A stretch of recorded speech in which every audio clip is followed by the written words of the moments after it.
Today is National Oyster Day, and it just so happens to also be National IPA Day as well. So where can you go to indulge in both oysters and IPAs? Yeah, those two go great together. Kristen has the answer for us. It's Shilling Company in Navy Yard, and she recently spoke with their executive chef and co-owner, Reed Shilling.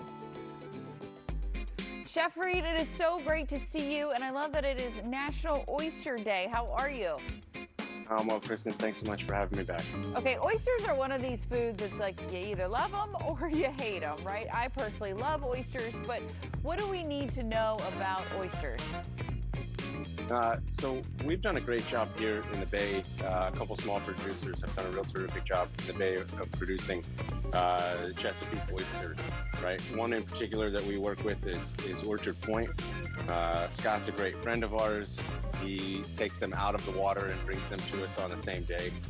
So we're getting super fresh oysters here at Shilling Canning. One of their unique properties, they're out of the East Bay or the Chester River. These are really mild oysters, so they're sweet. They kind of resemble a West Coast oyster, which is sweeter and creamier versus an East Coast oyster that's traditionally more briny.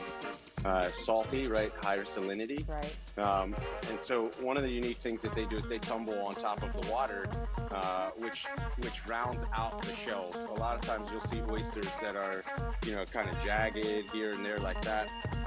But these are all kind of very uniform in size and shape. And we love when they get this kind of deep cup here like this, which makes for a more plump oyster. Oh, sounds so good. Now I'm really wanting some. So what about some oyster etiquette? Can you show us maybe how to shuck them or how we should eat them? Yeah, sure. There's a few approaches here, right? Some guys will go in the back where the hinge is. Some guys will go in the front. Right. I tend to be a hinge shucker. It just makes it easier. So you take your oyster knife and you just kind of slide it into where the hinge is right here. And once you feel it slide in, then you just turn it like a key, and the lid will pop off. Easy enough. Yeah, and so then you scrape down from the top. You scrape it right off. I'll run my finger along the side here just to make sure there's any fragments or shells. I'll release it from the bottom. I'll always take a quick peek underneath, just to make sure there's no sand or shell. And we always scrub our oysters here, so then that way they're super clean. The best part about this is that it comes in its own container to eat, right? Its own utensil.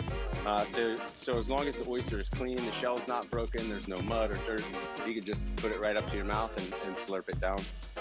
Yeah, I always get worried with that. I always put mine in crackers because sometimes where I've gotten them, it has had the fragments or the shells in there. So I like that you guys keep it nice and clean for everybody. Aside from the oysters, it's also National IPA Day, and I see a nice frothy beverage over there. What do you guys carry? Yeah, this is an agave IPA from O'Connor Brewing down in Virginia. One of the things that I really love about this beer from O'Connor is that it's very balanced, right? A lot of times IPAs will be really high in hops, really high in alcohol, and that doesn't necessarily make for great food beer. If you're looking for something to pair with a really hoppy IPA, you're leaning more towards really heavy fatty foods like a cheeseburger, something like that, where this is a little bit more delicate, and the sweetness from the agave nectar that they use while they brew it makes it more balanced. So you get some of that hop, you get some of that sweet, and it's a really great IPA. Not necessarily traditional, but right. One that we really love here. Sounds like a good combo, but what is traditionally paired with oysters? Champagne, right? I mean, that's yes. where what grows together goes together, right? And so France, known for oysters, definitely known for champagne. You got that high acidity, the effervescence from the bubbles. You're moving into some of the citrus notes on there, which pairs really well with fresh shellfish. That's ideal. If you're looking for a beer, there you're gonna want something that's maybe a little bit more yeasty, like a Hefeweizen. To kind of, you know, champagne has the yeast element to it, that brioche. The Hefeweizen will also have that wheat beer, so it's a little bit yeasty, and it's lighter, and you get some of those citrus notes in there, lemon, apple, even into banana at times. Chef Reed, thank you so very much. Thanks, Kristen. We really appreciate it. We'll see y'all soon. That's like the largest glass of IPA I have ever seen. I know. Maybe if oysters and beer aren't your thing, not to worry, because Shilling Canning Company actually has some special events that are coming up. Ooh, like the chef's counter tasting experience, a 7-course menu served usually by Chef Reed himself.